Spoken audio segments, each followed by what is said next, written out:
A delivery man was crossing a crosswalk when a speeding truck slammed into him. Barely alive, he desperately called for help. The driver stepped out of the truck, but instead of helping, he felt relieved after noticing there were no security cameras nearby. He returned to his truck and decided it was better to kill the victim than spend the rest of his life paying compensation. The driver was later released from prison after serving only 1 year. He showed no remorse and even blamed the victim's mother for ruining his life. A mysterious man witnessed everything from a distance. That night, while the driver was relaxing in his bathtub, a hand suddenly forced his head underwater. No matter how desperately he begged, the man in black refused to stop. In the end, the driver paid the price for his crime. The police arrived soon after, but every security camera had been destroyed. They found no evidence or useful clues. The mysterious man in black was actually a police academy student named Jong. During the day, he studied to become a police officer. At night, he became a dark hero who punished criminals that escaped true justice. When Jong was a child, he witnessed a criminal murder his mother simply because he was in a bad mood. The judge ruled that the killer had no intention of murdering her and sentenced him to only 3 years in prison. The frightened young boy lowered his head in fear, but from that moment, he swore to take revenge. 12 years later, Jong had mastered combat skills at the police academy. His first target was the man who had killed his mother. The criminal was beating a bus driver simply because the driver had reported him in the past. He kept attacking until the bus driver lost consciousness, then walked away without any regret. Jong followed him into a dark alley and beat him mercilessly. The man had 18 previous convictions, yet he was still walking free. Jong's family had been destroyed because of him. Now, Jong had finally avenged his mother's death. Back at home, Jong looked at his mother's photograph and finally felt a sense of peace before going to sleep. The next day, he watched a news report. A man had broken into someone's house and urinated inside. When the homeowner tried to stop him, he was brutally beaten. Since the criminal neither fled nor destroyed any evidence, the court rejected the request for his arrest. Later, the same criminal returned to harass the victim again. He even threatened to kill the family. That night, Jong suddenly appeared. He blocked the window with a wooden board, beat the criminals, and threw them into a pile of trash. The dark hero's actions quickly became known to the public. Jong's friend Min fully supported the mysterious vigilante and hoped he would continue fighting for justice. The victim publicly thanked the dark hero through the media, making Jong even more determined to continue his mission. Every night, he searched online for criminals who had escaped proper punishment. He soon discovered a doctor who secretly filmed and sexually assaulted his patients. The doctor received only a 6-month prison sentence and was even allowed to keep his medical license. Jong put on his black hoodie and headed to the clinic. The doctor had just injected a patient with anesthesia and secretly switched on a hidden camera. Before he could continue, Jong smashed through the glass and rushed inside. He injected the doctor with a sedative and then crushed his hand under his foot, ensuring he would never practice medicine again. The growing number of mysterious attacks caught the attention of the police. They also attracted the interest of journalist Choi. She noticed that every victim was a criminal who had committed serious crimes but received surprisingly light sentences. Most of their cases had already sparked public outrage. Choi created a television program about the mysterious dark hero. The show quickly went viral. However, she didn't know that Jong wasn't targeting people blindly. If a criminal showed genuine remorse, he was willing to give them a second chance. To lure the dark hero into action and get an exclusive story, Choi revealed the identity of another criminal named Young. Young had committed a horrific crime against a student at an amusement park. By pretending to suffer from mental illness, he received a sentence of only 7 years. After seeing the broadcast, Young became furious. He secretly accessed the police academy's database to review Young's records. The public was also outraged. People gathered outside Young's apartment and threw rocks at his home. Unable to handle the pressure, Young secretly fled during the night. He used a fake passport to stage his escape and threw his electronic ankle monitor into the sea. The police split into 2 teams. One team investigated the port, while the other stayed behind to protect the victim. After searching the port all day, the officers found nothing. They believed Young might try to escape by boat that night. There were too many ships to inspect and not enough officers available. The officers guarding the victim were called back, leaving only one policeman to protect her. While standing outside the apartment, the officer encountered a delivery man wearing a helmet. He ordered the man to remove his helmet. After confirming he wasn't Young, the officer let him go. Moments later, Young attacked the real delivery man near the elevator. He then disguised himself as the delivery worker and approached the victim's apartment. When the officer lowered his guard, Young suddenly stabbed him with a knife. Hearing the commotion, the young woman opened the door. Young immediately grabbed her. Although badly injured, the officer fought desperately to stop him and told the girl to run. Sadly, she was captured before she could escape. Young screamed that she had ruined his life. The young woman broke down in tears even though she was the true victim. He even said that if he had killed her back then, he would have lived comfortably in prison instead of being hated by everyone. Just as he was about to attack again, Jong kicked him away. Jong beat Young mercilessly, releasing years of anger until Young finally begged for mercy. Before leaving, Young warned him to write an apology letter if he wanted to stay alive. Meanwhile, Choi realized that the criminal's true goal was revenge, not escape. She rushed to the scene but arrived too late. Young had already disappeared. However, Choi ended up with an even bigger news story. The next day, news of Jung's death spread everywhere. The police discovered evidence at the scene confirming it was a murder. They immediately considered the dark hero as the prime suspect. Meanwhile, Choi showed crime scene photos on her television program, creating a massive public reaction. To solve the case quickly, the police asked a professor from the police academy for help. The professor believed the dark hero understood police investigation methods extremely well. A female student criticized the police, saying they should reward the dark hero instead of treating him like a murderer. At the same time, the television station received heavy criticism. Many citizens argued that the dark hero was a criminal, while the reporter was simply turning the story into entertainment. Choi didn't care. For her, ratings and views were more important than anything else. That night, she revealed details of 3 different criminals, hoping to see which one the dark hero would target next. One of them, Seo, and 2 runaway teenagers had broken into his former employer's house. They murdered the employer's wife and 2 children. Later, Seo blamed the crime on 2 minors and escaped punishment. He even bragged to his friends that the law could never touch him. Furious after learning the truth, Yang went to the nightclub where Seo was partying. A woman at the club was attracted by Yang's handsome appearance and started flirting with him. However, Yang's attention remained focused on Seo. The woman mistakenly assumed Yang wanted to buy drugs from Seo and pulled him into a hallway. She hid drugs in her mouth before suddenly kissing him. Yang's mind became dizzy and he lost consciousness. He didn't wake up until the following morning. While watching a video showing the happy memories of the victim's family, he remembered how heartless the criminal had been. He felt both sadness and anger. After investigating further, Yang discovered that Seo was not only selling drugs, but also exploiting innocent minors. He had also hidden a large amount of illegal money in the countryside. To lure Seo there, Yang left a phone number inside his car and told him to surrender. Seo ordered his men to trace the number. They discovered it belonged to the anti-drug investigation team. Believing his drug operation had been exposed, Seo panicked and rushed to the countryside. When he arrived, he found that his safe had already been broken open and all of the money was gone. Yang was waiting outside ready to burn the dirty money. Seo tried to stop him but was knocked to the ground. Yang ordered him to apologize to the victims before throwing a lighter onto the money. Enraged, Seo grabbed a shovel and charged at him. Yang showed no mercy. He wrapped a chain around Seo's neck and tied him to a metal frame. Seo begged for forgiveness and promised to apologize the next day. Soon after, the police discovered Seo's body. The mysterious dark hero once again became the hottest topic in the country. However, politicians publicly condemned him. They insisted that punishing criminals was the responsibility of the police, and the dark hero had to be captured as soon as possible. The regional investigation unit officially took over the case. Captain Jo Hyun was fearless and incredibly strong. People even said he could lift a car with his bare hands. Even dangerous gangsters were afraid of him. The captain questioned a local informant in search of new clues. As soon as the man realized he was speaking to a police officer, he tried to run away. After being caught, he continued speaking disrespectfully. The captain knocked him to the ground with a single punch and asked whether he had seen anyone acting suspiciously around Seo. The man suddenly pulled out a knife. The captain quickly disarmed him and pinned him against a fence. Realizing he was in serious danger, the man finally confessed. He revealed that Seo had once asked him to trace a phone number belonging to the anti-drug investigation team. He also believed the killer was a young man. Unfortunately, the information wasn't enough to identify the dark hero. Meanwhile, many copycats began calling themselves dark heroes. Another television program copied Choi's idea and revealed information about 3 more criminals who had received light sentences. Soon after the broadcast, one of the imitators attacked those criminals using methods similar to the real dark hero. He even recorded a video and sent it to the media. The imitator admitted that the dark hero's actions were illegal. However, he declared that he would never stop. He said dark heroes would continue to exist until the law truly protected the rights of victims. Yang never expected his actions to create such widespread chaos in society. Choi also believed the copycat was not the real dark hero. Yang noticed that although the methods looked similar, the real dark hero never harmed women or innocent workers. He decided to stay quiet for a while. However, another shocking incident awakened his sense of justice. An elderly woman collecting scrap was slowly crossing the road when a wealthy man named Jang became impatient. Instead of waiting, he deliberately drove his car into her, killing her instantly. Even that wasn't enough to satisfy him. A nearby shop owner witnessed the incident and attacked Yang in anger. When the police arrived, they took Yang to the hospital. However, they arrested the shop owner for assault instead. Jang was furious after watching the news. He had known the elderly woman for a long time. Her husband was seriously ill, so she collected scrap every day just to support her family. Yang often helped the old woman organize her boxes, and she always thanked him by giving him candy. Remembering her kindness, he swore to get justice for her that very night. Jang's brother visited the old woman's house and offered money to settle the matter. However, no one answered the door. Yang secretly followed him and beat him up. He then tricked the police into leaving the area before sneaking into Jang's hospital room. Yang forced a milk bottle into Jang's mouth and threatened him. He warned Yang to ask the judge for the maximum sentence. Otherwise, he promised to make him suffer even more after his release. After delivering the warning, Yang disguised himself as a doctor and quietly left the hospital. Captain Jo Hyun sensed that something was wrong. He was about about to chase the suspicious doctor when he suddenly heard cries for help coming from the hospital room. Inside, Jang was tied to the bed and trembling with fear. Jo Hyun immediately realized that the fake doctor was the mysterious dark hero. At the same time, every security camera in the hospital suddenly stopped working. Jang also realized that danger was still surrounding him. He quickly changed his clothes and slipped out into the night. Jang tried calling his brother but found his phone hidden inside a milk carton. Before he could react, a man dressed in black suddenly appeared and threw him out of the window. Jang watched in shock as the mysterious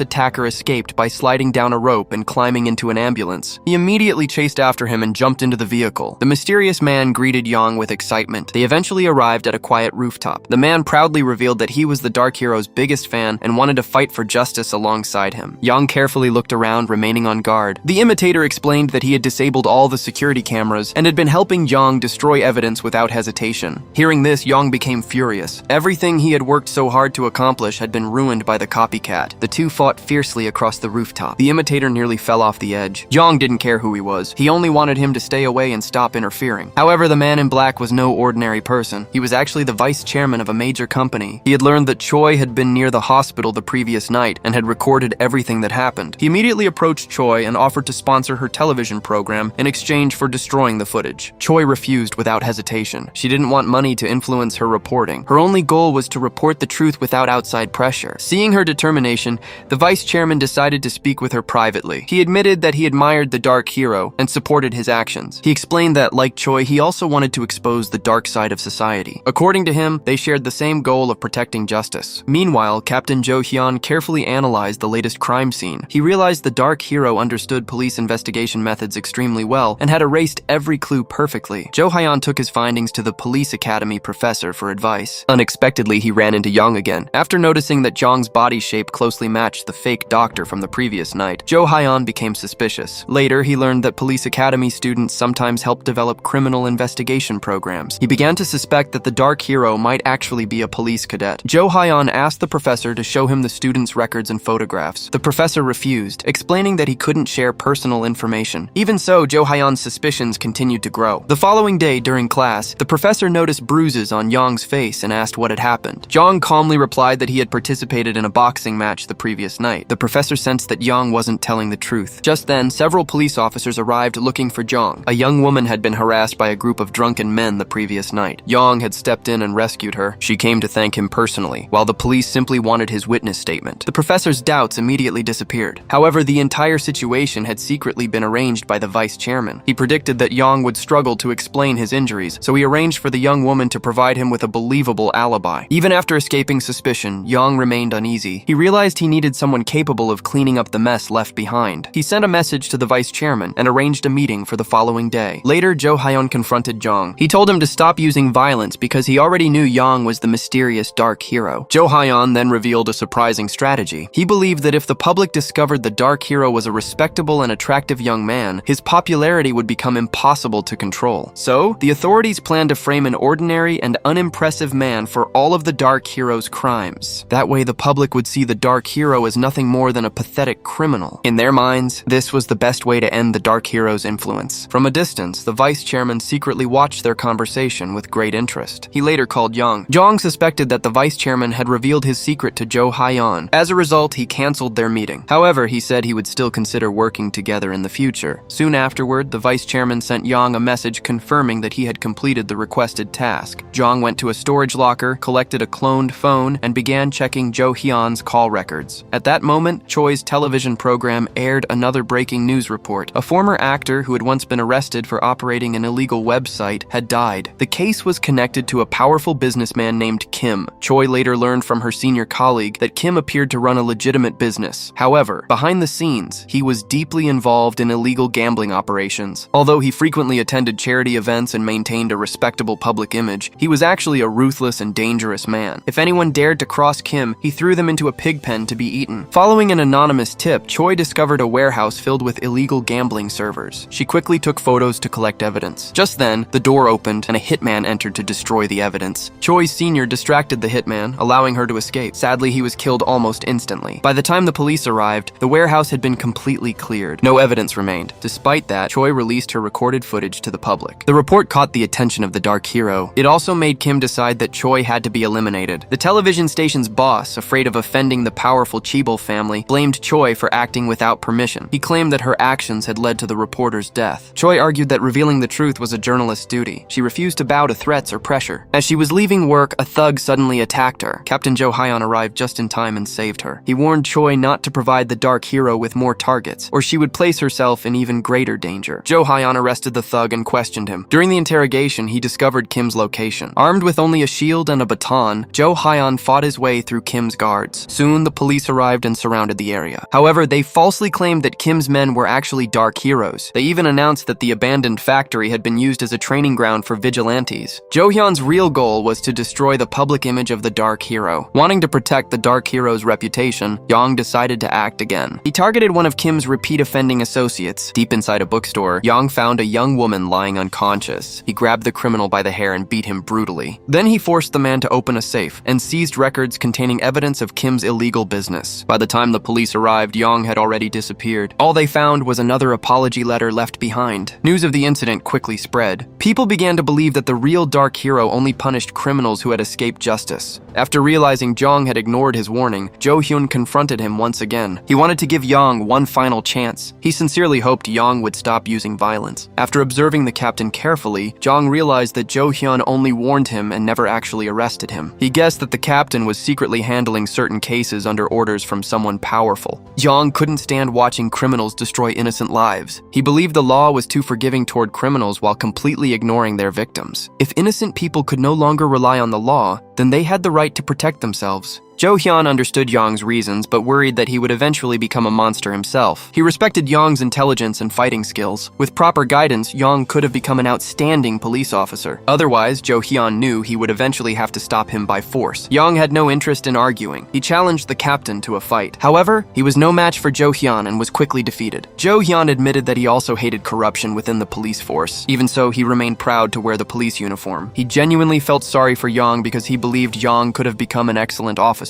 Struggling to stand, Yang revealed the connection between Kim and the police chief. He promised that if the law punished those villains, he would stop. But if justice failed again, he would continue fighting evil by any means necessary. Not far away, the vice chairman secretly watched everything. Afterward, he helped Yang escape safely. Before leaving, he vowed to punish anyone who dared hurt Yang. He even took a photo with his idol. Meanwhile, because there had been no progress in the Dark Hero investigation, the police chief suspended Captain Jo Hyun. After completing the handover, he was removed as the team leader. Refusing to give up, Jo Hyun secretly turned the captured thug into an informant. He continued investigating Kim and everyone connected to him. Meanwhile, Choi was fired because her reports had damaged the Chaebol family's interests. Jong wanted to use Choi to expose corruption in society. He contacted the vice chairman and asked him to help Choi continue her work. The vice chairman established a new news company for Choi and gave her complete editorial freedom. Choi launched a new investigative program and continued exposing the truth. She publicly declared that if anything happened to her while reporting, it should be treated as murder. She stood firmly on the side of justice and encouraged everyone to continue supporting the Dark Hero. After leaving the hospital, Yang continued investigating Kim's company finances. He discovered secret financial transactions between Kim and the police chief. The money was being laundered through a church. That night, Yang knocked out one of the pastor's guards and stole a USB drive containing detailed financial records. Just then, he noticed the mysterious imitator nearby. Yang immediately chased after him. The imitator seemed to enjoy the excitement of the pursuit. Eventually, he was cornered at a railing. He told Yang that he wanted to work together and achieve even greater things. Yang admitted that he needed help. However, he demanded that the man remove his mask to prove his sincerity. Without hesitation, the imitator took off his mask. To defeat the corrupt forces together, Yang agreed to cooperate with the vice chairman. Yang decided that his first target would be the corrupt pastor. Afterward, the vice chairman would hand the stolen USB drive to Choi so she could expose the entire conspiracy. Once the evidence became public, the media would be forced to report the truth. If the authorities still tried to bury the case and to take down Kim himself and reveal every piece of evidence, the vice chairman believed the plan was extremely dangerous and could cost Yang his life. Even so, Yang accepted the risk without hesitation. The following day, Yang stormed into the pastor's office. He defeated the guards protecting him and brutally confronted the corrupt pastor. Soon, news spread that the pastor had been found dead inside the church. The police chief panicked, fearing that he would be the Dark Hero's next target. Kim promised to eliminate Captain Jo Hyun, Choi, and the Dark Hero within 5 days. Meanwhile, the vice vice chairman handed the USB drive to Choi. She prepared to expose Kim's crimes during a live television broadcast. Before she could begin, Jo Hyun stopped her. He criticized her for encouraging the Dark Hero's actions just to gain higher ratings. He warned that influencing the public to support vigilantism was extremely dangerous. However, Choi refused to change her mind. When persuasion failed, Jo Hyun decided to leave. Suddenly, a hitman appeared in the backseat of his car. A fierce fight broke out inside the moving vehicle. Jo Hyun managed to kick the hitman out of the car. Moments later, another powerful attacker appeared and joined the fight. Although Jo Hyun was highly skilled, he couldn't defeat both armed men at the same time. Just when he was about to be overwhelmed, Yong arrived and forced the attackers to retreat. He took the injured Jo Hyun to the hospital. A witness had recorded the entire fight, and the footage quickly spread through the news. The vice chairman couldn't understand why Jong had risked saving Jo Hyun. Yong explained that he didn't want Jo Hyun to become another victim. Instead, he hoped Jo Hyun would eventually understand his mission. The following day, Kim ordered his men to transfer all the server data before burning down their base. Yong secretly infiltrated the location. He knocked out 2 guards and stole a locked storage box containing important evidence. Soon afterward, Choi reported the fire during her news program. She stated that it wasn't an accident, but another strike against organized crime. The police immediately launched a full-scale raid on Kim's company. Desperate, Kim begged the police chief for protection. He threatened to expose several corrupt politicians if he was abandoned. The chief ignored the threat. Instead, he suggested that Kim stay in prison for 6 months while taking care of the Dark Hero first. In return, he promised to help reduce Kim's sentence later. Kim finally realized that the politicians had sacrificed him to protect themselves. With no one left to trust, he decided to capture Choi and force her to reveal the Dark Hero's identity. Meanwhile, Jong anonymously donated money to an orphanage to help children in need. Sadly, his act of kindness led to another tragedy. The following day, he saw a news report that the orphanage director had been murdered. Jong immediately realized that Kim had set a trap to lure him out. Determined to stop more innocent people from dying, Jong contacted the vice chairman. The two agreed to take action immediately. At the same time, Choi noticed Kim's men approaching through the building's security cameras. She quickly activated cameras inside her office and started a live broadcast. Soon afterward, Kim's men captured her. Before they could escape, the vice chairman arrived and defeated them. The police reached the scene shortly afterward. The new captain took Choi to the police station for questioning. Seeing that Choi was unharmed gave Jong a sense of relief. During the interrogation, Choi insisted that the man who had rescued her was not the real Dark Hero. She explained that the true Dark Hero never relied on weapons. The next day, the captain questioned Jong. He asked where Jong had been when Choi was attacked. By then, the captain had already reviewed every detail of the investigation. He also learned that the former captain had requested student records from the police academy professor. The captain remembered meeting Jong in the professor's office. He noticed that Jong's build closely matched that of the mysterious Dark Hero. He also discovered that the cryptocurrency transactions required a specific mobile phone. Records showed that the same phone had been activated at the police academy during one of the crimes. The captain's suspicions toward Jong grew even stronger. He urged Jong to tell the truth. However, Jong refused to answer any questions, insisting that it was his private life. The captain eventually walked away. A short time later,